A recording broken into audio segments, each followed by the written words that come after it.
দুষ্কৃতিকারীর কুকর্মে নিঃস্ব হয়ে পড়ল এক গৃহস্থ। রাতের আধারে গৃহস্থের পুকুরে বিষ দিয়ে প্রায় লাখাধিক টাকার মাছ মারল দুষ্কৃতিকারীরা। আক্রান্ত গৃহস্থের নাম স্বপন দেবনাথ। ঘটনা বিশ্রামগঞ্জ থানাধীন পশ্চিম বরজলা এলাকায়। বৃহস্পতিবার দুপুরে নজরে আসে ব্যাপারটি। এতে পুকুরের সমস্ত মাছ ভেসে উঠছে।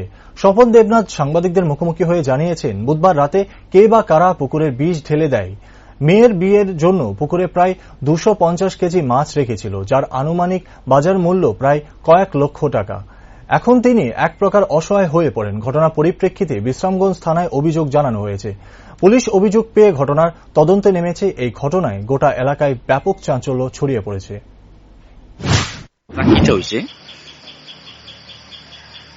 দাদা ওই তো কালকে রাত্রে কে বা কারা আমার শুনতে বিজটা দিছে।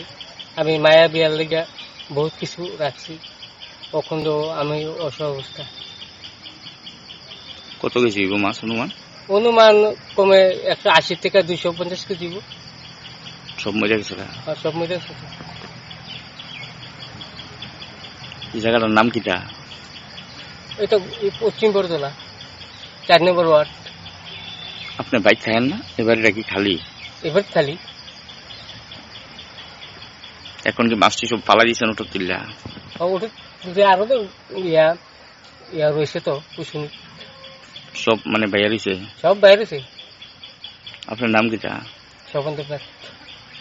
কি করেন আপনি? এটা টুকটাক ওই তো রাবার সাবার কিনি, ক্যাপসেট কিনি, এমনি চলে আর কি। কোনদিন আর এমন হয়েছে নি পুষ্কুনি কাটানোর পর? কোনদিন হয়েছে না, অন্য সময় হয়েছে। কেমন হয়েছে জানি কুসুম জল ছাড়ি তো কুবাইয়া